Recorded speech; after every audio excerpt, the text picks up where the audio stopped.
Hello friends, this is Mrinal. Welcome to my YouTube channel. मेरे YouTube channel में आपको स्वागत है। आज हम बात करेंगे एक खास टोकन के बारे में जो कि रिच क्वाक है, और ये टोकन रिसेंटली थोड़ा सा ज़्यादा पंपिंग भी कर रहा है, तो लोगों के अंदर थोड़ा सा ये कन्फ्यूजन भी क्रिएट कर रहा है कि शायद ये आगे जाके ये रग पुल तो नहीं करेगा। तो मन में थोड़ा सा डर भी है, और ऐसा मन में थोड़ा सा ख्वाहिश भी है कि थोड़ा सा इन्वेस्टमेंट कर लेते हैं, आगे जाके थोड़ा सा कुछ प्रॉफिट भी हो सकता है। तो चलिए इसके रिगार्डिंग थोड़ा सा हम अच्छे से बात करेंगे, जिसपे कि आप डिसीजन खुद ले सकते हो कि आगे जाके इस टोकन पे आप इन्वेस्टमेंट करें या ना करेंगे। ठीक है ना। तो बिना कुछ टाइम ना वेस्ट करते हुए चलिए वीडियो शुरू करते हैं। लेकिन वीडियो शुरू करने से पहले मेरा ये डिस्क्लेमर है कि this video is only for the educational and information purpose, and if you want to invest in any coin और any token then please do your own research. Okay, तो यहाँ पे मैं richquack.com जो उनका वेबसाइट है, यहाँ पे आने के बाद में मैं यहाँ पे एक चेक कर पा रहा हूँ कि उनका सबसे बड़ा यहाँ पे जो स्लोगन है, hyper deflationary self generating automatic liquidity that pays out static viewers to holders, simply hold Quack in your wallet and you will get more on every transaction. अच्छा, यानी एक तरह का उन्होंने टोकनम्स ऐसा बना के रखा है जिस टोकनम्स की वजह से अगर किसी ने होल्डिंग करके रखा होगा टोकन को, तो ऑटोमेटेड उनके पास में टोकन की क्वांटिटी बढ़ता रहेगा। ठीक है, और साथ ही साथ कुछ amount of transaction fees automated burn wallet में जाता रहेगा। तो अगर बर्निंग वॉलेट में अगर सबसे ज्यादा टोकन रहेगा तो ऑटोमेटिकली क्या होगा, जिसके पास में सबसे ज्यादा टोकन रहेगा उसके पास में टोकन की क्वांटिटी ऑटोमेटेड बढ़ता रहेगा। ठीक है ना। तो ये जो बर्न वॉलेट है उसमें सबसे ज्यादा टोकन रहेगा, तो ऑटोमेटिकली जो रिफ्लेक्शन होगा, सबसे ज्यादा रिफ्लेक्शन किस पे आएगा, बर्निंग वॉलेट में आएगा, तो ऑटोमेटिक बर्न होता है। जैसे कि आपको पता होगा सेफमून का जो स्ट्रैटेजी था, उसी सेम स्ट्रैटेजी पे ये काम कर रहा है। इसका मतलब क्या होगा, उनके ट्रांजैक्शन फीस सबसे ज्यादा हो सकता है। चलो थोड़ा सा देख लेते हैं। देखिए क्वाक टेल्स, उनका मेन टेल्स क्या है, everyone wants to get rich quick but few are willing to do whatever it takes and it's driving us crazy. Rich quick is a play on words, a fun way for us to mock those people who do nothing but expect luck, other people or even destiny to give them everything in life. Okay, यहाँ पे सुनने के लिए तो बहुत मजा लग रहा है कि हम लक पे भरोसा करके बैठे या फिर ना भी करें, लेकिन ये हमको अच्छा खासा प्रॉफिट देके रहेगा, ये उनका स्लोगन है। चलिए यहाँ पे आने के बाद में उनका थोड़ा सा देख लेते हैं टोकनमिक्स में क्या बोलते हैं। ट्रांजैक्शन फीस देखिए 12%, उसमें से 4% जाएगा एज ए होल्डर रिवॉर्ड जो कि रिफ्लेक्शन के तौर पे मिलेगा, 4% जाएगा ऑटोमेटिक लिक्विडिटी को बढ़ाता रहेगा, 2% जाएगा quack pump and burn wallet. अच्छा, बर्न वॉलेट में 2% जाएगा एंड अनदर 2% जाएगा मार्केटिंग के पास में। ठीक है ना, ऑटोमेटिक उनके पास में क्वांटिटी बढ़ता रहेगा। तो उनका ये स्ट्रैटेजी है। और यहाँ पे देखा जाए तो लॉकिंग करके रखा है उन्होंने, टीम डॉट फाइनेंस में लॉक करके रखा है 5 साल के लिए उन्होंने मेंशन किया है। ठीक है ना, 5 वर्ष के लिए उन्होंने लिक्विडिटी को लॉक करके रखा है। ठीक है, अच्छी बात है, लॉक करके रखा है उन्होंने। हम थोड़ा सा आगे जाके देख लेते हैं। ये जो यहाँ पे जो मेंशन किया उन्होंने, जैसे कि बर्निंग वॉलेट में अगर सबसे ज्यादा टोकन रहेगा तो जो यहाँ पे जो दिख रहा है ना 4% ऑफ रिवॉर्ड होल्डर के पास जाएगा, तो ऑटोमेटिक क्या होगा, बर्निंग वॉलेट में सबसे ज्यादा रिवॉर्ड के तौर पे जाएगा, वो ऑटोमेटिक बर्न होता रहेगा। यहाँ पे आके मैं एक चेक कर पा रहा हूँ उनका जो रोड मैप है। रोड मैप में ये फेज 1 खत्म हो चुका है। फेज 2 में उनका आने वाला इंक्यूबेटर लॉन्च पैड आने वाला, जहाँ पे कि नया टोकन लॉन्च करेंगे। ये तो सभी अभी देखिए, अभी कोई भी एक नया मीम टोकन आता है ना, तो उनका सबसे बड़ा चीज क्या रहता है, वो क्या बताते हैं, हमारे यहाँ पे एक इंक्यूबेटर है, लॉन्च पैड है, यहाँ पे हम अपना खुद का लॉन्च पैड पे नया टोकन बनाएंगे। भाई मुझे एक बात बताइए, एक स्टेज है जिस स्टेज को कोई पहचानता भी नहीं है, और उसी खुद का भी कुछ वैल्यू नहीं, और अपना क्या बना के रखा है, उसने स्टेज बना के रखा है, और उसी स्टेज पे अगर कोई कॉइन भी आएगा तो उसकी क्या वैल्यू रहेगा। तो पहले मेरा ऐसा कहना है, अपना खुद की एक स्टेबिलिटी बढ़ाओ, जैसे कि बाइनेंस ने किया, अपना खुद का पहचान बनाया। पहचान बनाने के बाद में उसने अपनी बाइनेंस का जो वेबसाइट है वहां पे जाओगे वहाँ पे एक लॉन्च पैड रहता है जहाँ पे कि अपना नया कोई भी नया टोकन आता है तो वहाँ पे प्रमोशन करते हैं, वहाँ पे प्रमोट करते हैं। जैसे कि कोई अगर सीरियल आप देख रहे होंगे तो वो सीरियल अगर पॉपुलैरिटी है तो वहाँ पे लोग एडवर्टाइज के तौर पे कुछ नया प्रोडक्ट को शो करते हैं। वैसे यहाँ ऐसा नहीं कि जहाँ पे एडवर्टाइज होता है वहाँ पे लोग जाके देखते हैं, लोग देखते हैं सीरियल को, और ऑटोमेटिक उसी सीरियल को जो देखने वाले जो रहते हैं पब्लिक या फिर व्यूअर, उनको दिखाने के लिए कुछ एडवर्टाइजर क्या करते हैं, उसी सीरियल के अंदर एडवर्टाइजमेंट को शो करते हैं। यानी प्लेटफॉर्म बनता है सीरियल और प्लेटफॉर्म पे नया नया एडवर्टाइजमेंट दिखाया जाता है। तो क्या होता है, सीरियल का पॉपुलैरिटी पहले से बन के रहता है और उसी पॉपुलैरिटी की फायदा लेते हैं दूसरे नया प्रोजेक्ट। जैसे कि बाइनेंस के प्लेटफॉर्म ऑटोमेटिकली वहां पे पब्लिक ऑलरेडी है, तो उसी पब्लिक प्लेटफॉर्म पे लोग जो फायदा लेने के दूसरे नया नया प्रोजेक्ट वहां पे लॉन्च करते हैं। भाई यहाँ पे रिच को क्या बोल रहे, मैं एक प्लेटफॉर्म लेके आऊंगा। भाई पहले अपनी खुद की स्टेबिलिटी बढ़ाओ, खुद की पहचान बनाओ, खुद को एक अलग जगह पे पहुंचे, तब जाके आप कुछ लॉन्च पैड बनाओगे, इनक्यूबेटर बनाओगे, तब उसका कुछ फायदा रहेगा। ठीक है ना, मेरी बातों के आप थोड़ा सा समझ भी लिए होंगे कि मैं क्या बोलना चाह रहा हूँ। यहाँ पे बोल रहे फाइनलाइज मेटावर्स, अभी मार्केट में कोई भी आए मेटावर्स के नाम पे कुछ भी बोल रहे हैं। फेसबुक ने अपने नाम को मेटा कर दिया तो लोगों ने समझ लिया कि अभी मेटावर्स कुछ भी होगा तो ये पंपिंग करेगा। भाई मेटावर्स जो है ना, एक नया टेक्नोलॉजी है, एक नया स्ट्रैटेजी है, और इसको इम्प्लीमेंटेशन होते होते अभी भी मार्केट में 6 से 7 साल बाकी है भाई। ठीक है ना, तो इस पे ज्यादा कूदो मत। अभी के मार्केट में जो है उतना ग्राब कर लो, प्रॉफिट ले लो, निकलो, नया चीज में डालो, प्रॉफिट ले लो, निकलो, यही चीज करते रहो। ठीक है ना, ज्यादा चीज को पकड़ के मत बैठो, हर चीज को बिटकॉइन मत समझना। ठीक है, partnership with more other builders, open self service, बहुत कुछ है, पढ़ के कुछ फायदा नहीं है। मल्टी चेन लॉन्च पैड, जो कि सही में एक तरह का आज के जमाने में मल्टी चेन होना जरूरी है। ठीक है, जैसे कि बाइनेंस चेन हो गया, crypto.com का अलग चेन बन गया, CRO का जो चेन बोलते हैं, अपना इथेरियम का चेन हो गया, तो ये मल्टी चेन होना जरूरी है। ठीक है ना, तो ये उनका एक लॉन्च पैड आने वाला जो कि मल्टी चेन रहेगा। यानी ऐसा नहीं कि कोई बाइनेंस का ही स्मार्ट चेन पे बना हुआ कोई टोकन लॉन्च कर पाओ, कोई भी लॉन्च पैड पे बना हुआ टोकन का लॉन्च कर पाओगे। ठीक है ना, तो लॉन्च करने के लिए उनको पैसे चाहिए, तो कुछ तो पेमेंट करना पड़ेगा। तो पेमेंट के तौर पे आपको रिच क्वाक टोकन को पेमेंट करना पड़ेगा, तब जाके वहां पे आप उसी प्लेटफॉर्म पे कुछ लॉन्च कर पाओगे, तो उसकी यूटिलिटी बढ़ता रहेगा। ये उनका आगे का प्लानिंग है, कब तक है कुछ पता नहीं हमको, आगे का सोच है भाई।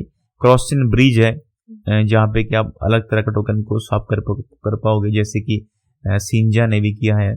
एक दिन आपको सिंजा का भी एक वीडियो बना के लेके आऊंगा। ठीक है, अभी उन्होंने ऐसा चीज बता दिया, लेकिन आगे जाके आप थोड़ा सा चेक करते एक्चुअल में ये जो सारे बात बता रहा है कि हमको ये फायदेमंद रहेगा।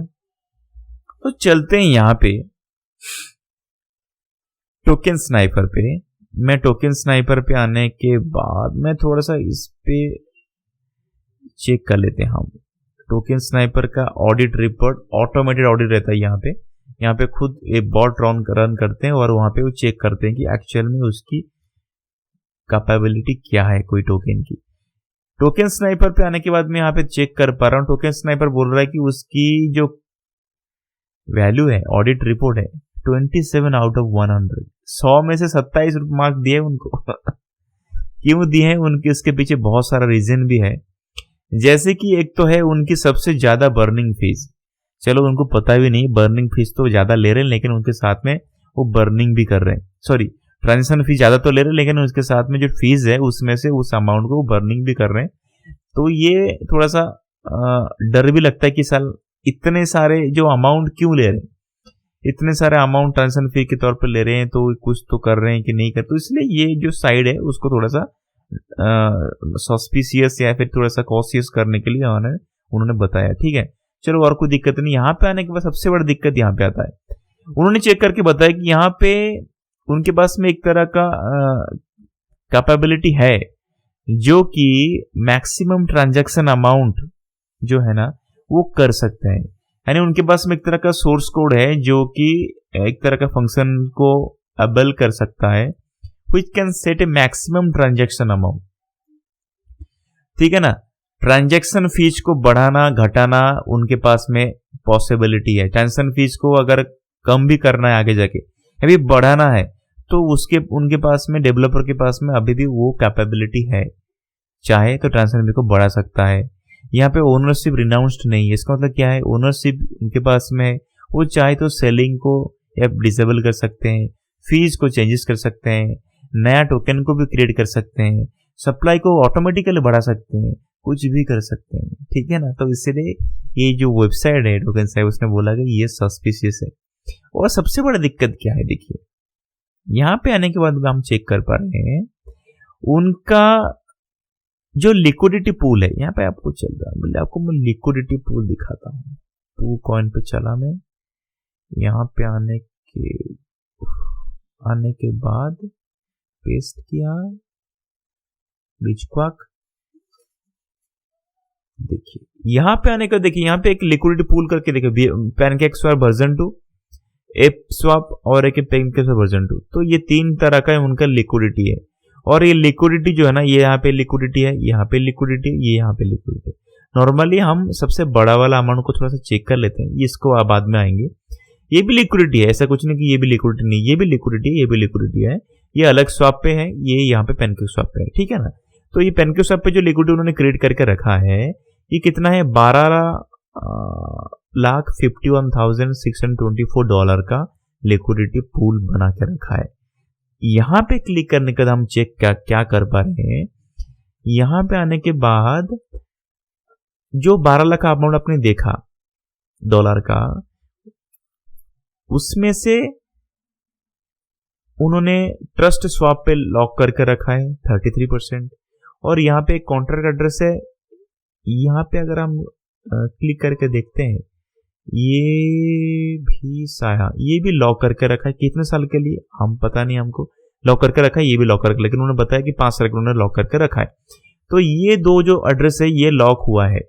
टोटल $12 लाख जो हमने देखा, उसमें से 33 कितना हो गया, करीब पकड़ लो 65-66% उन्होंने लॉक करके रखा है। बाकी 33% क्या हुआ है, ये देखिए डेवलपर के पास में लिक्विडिटी खुल्लम खुला पड़ा हुआ है, लॉक नहीं है। 12 लाख में से 33% अमाउंट ऑफ लिक्विडिटी खुल्लम खुला खाली पड़ा हुआ है। वो कभी भी चाहें उसको बेच सकते हैं, निकल सकते हैं। अब ऐसा मत सोचो कि लिक्विडिटी डाल दिया मतलब लिक्विडिटी सारे के सारे लॉक है, नहीं। उसमें से लिक्विडिटी 64 या फिर 66% लॉक है। बाकी का अमाउंट जो है ना, ये सर देख रहा हूँ 25% से नीचे दिख रहा है, ये सारे ऐसे पड़ा हुआ लॉक भी ना होके, तो कभी भी चाहे तो उसको बेच सकते हैं। तो इसीलिए यहाँ पे आने के बाद में ये जो टोकन साइब ने क्या बोला, करीब 95% लिक्विडिटी लॉक नहीं है, 64% लॉक दिखा रहा है, और बाकी का परसेंटेज उनके पास में पड़ा हुआ है। तो वो बोल रहे हैं ऐसे ही। तो यहाँ पे क्या बोल रहे हैं, लिक्विडिटी कब तक लॉक हो जाए, 26 तक, 9 जून, कोई अमाउंट 30 जून, कोई अमाउंट 11 जून, 2026 जून 10-11 तारीख तक लिक्विडिटी उनका लॉक है। आज 22, 23, 25, यानी आगे का नेक्स्ट 4 ईयर्स तक लिक्विडिटी उनका लॉक है, वो भी 64% भाई। बाकी का जो अमाउंट है लिक्विडिटी लॉक नहीं है, वो ऐसे पड़ा है, वो कभी भी चाहिए तो बेच सकते हैं, ठीक है।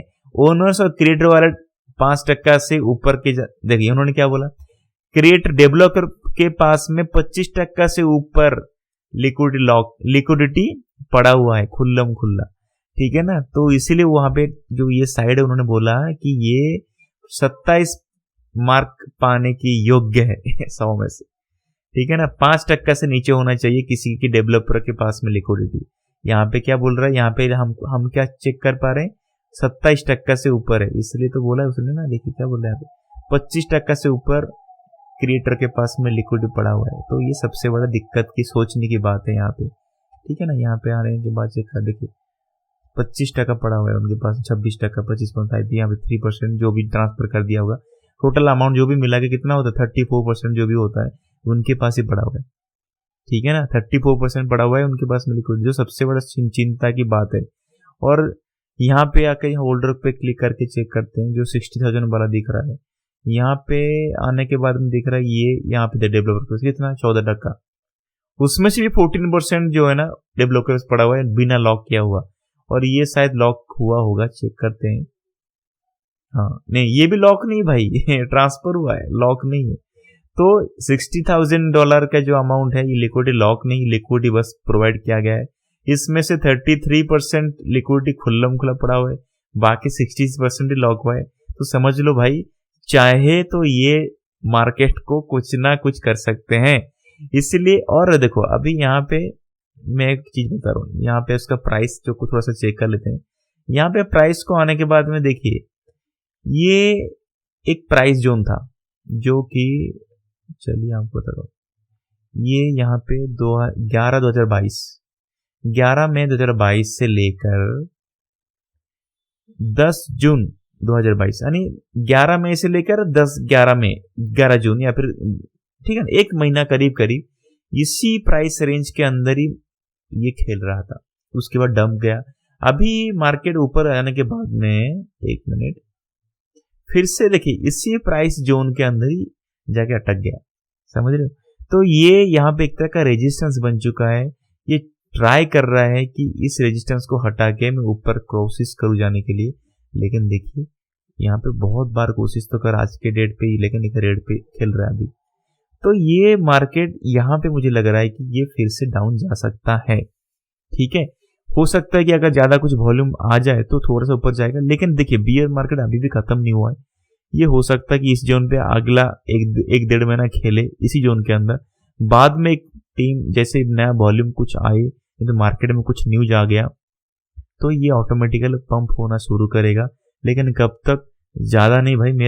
मुझे आपको एक थोड़ा सा कहना है, मीम कॉइन में अगर आप इन्वेस्टमेंट करते हो, कोई बात नहीं, करिए, उसका लिक्विडिटी को थोड़ा सा चेक कर लीजिएगा। और अगर आपको 2-3 गुना कुछ प्रॉफिट मिल जाता है, ज्यादा नहीं 2-3 गुना मिल जाता है ना, तो उसमें से प्रॉफिट निकल जाओ, नया मीम टोकन को देखो। और ये मीम टोकन की पंपिंग तभी होगा जब मार्केट में बुल रन आएगा। और ऐसा भी नहीं कि आपका कुछ टोकन छूट जाएगा हाथ से। जब मार्केट में बुल रन आएगा तो बहुत सारा नया मीम टोकन भी मार्केट में आएंगे। मैं आपको अपडेट भी करता रहूंगा, आपको मैं बता भी दूंगा। जैसे कि आपको पता होगा लवली इनो जो टोकन आया था, उसके अंदर कुछ नहीं था, लेकिन फिर भी एक तरह का हाइप था और लोगों को बहुत अच्छा खासा कमा कर भी दिया है, ठीक है ना। तो जैसे ही प्रॉफिट मिल गया, लोगों ने पैसा निकालना शुरू कर दिया, चला गया। अभी आज मार्केट में पड़ा हुआ है। हो सकता है लवली फिर से मार्केट में आने की कोशिश करता है, लेकिन जब बुल रन आएगा मार्केट में मीम तभी ऊपर जाएगा। और जब आपको दिख रहा है कि प्रॉफिट हो रहा है, लेके निकल जाना मीम टोकन से। मीम टोकन में प्रॉफिट हो रहा है, अच्छा खासा प्रॉफिट हो रहा है, 2-3 गुना, निकल जाओ भाई, दूसरा मीम टोकन पे ध्यान देना, ठीक है ना। तो अभी ये जो प्राइस जोन पे खेले अगला 1.5-2 महीने तक का, क्योंकि अभी बियर मार्केट खत्म नहीं हुआ है, तो ये भी उसके लिए एक तरह का रेजिस्टेंस बन चुका है। आपको मैंने दिखा दिया इस प्राइस रेंज, तो यहाँ पे आप एंट्री मत करिएगा, जो नीचे जा सकता है, ठीक है ना। अगर छूट भी गए ये टोकन, टेंशन मत लीजिए, आगे जाकर आपको मौका मिलेगा एंट्री करने के लिए। जैसे आपको 2-3 गुना प्रॉफिट हो जाए, निकल जाना भाई। लॉन्ग रन के लिए नहीं है ये प्रोजेक्ट, क्योंकि उनके पास में खुद की बहुत सारा लिक्विडिटी कैसे पड़ा हुआ है, और उनका मैं होल्डर जान ही रहा हूँ, क्योंकि ज्यादा जानकारी देख के कुछ फायदा नहीं है। क्योंकि उनका देखा जाए तो जो फंडामेंटल है ना, देखिए मीम का मतलब ऐसा नहीं कि कुछ भी नाम दे दिया जो कि मीम बन गया ना। मीम का मतलब ऐसा है, कुछ भी हो, मुझे उसमें मीम से कुछ लेना देना नहीं है। फंडामेंटल कुछ करना चाहते हो, कुछ करो, अगर है तो आगे जाके प्रॉफिट कर सकता है, जरूर कर सकता है। मीम नॉर्मल टोकन क्यों कर सकता है, मीम क्यों नहीं कर सकता? मीम भी कर सकता है, लेकिन फंडामेंटल कुछ होना चाहिए आगे जाके। मीम का भी कुछ होना चाहिए, ठीक है ना। इसको मीम इसीलिए कह रहा हूं क्योंकि उसका नाम की वजह से और उसकी सप्लाई की वजह से, और कुछ नहीं, ठीक है। तो all the best, take care.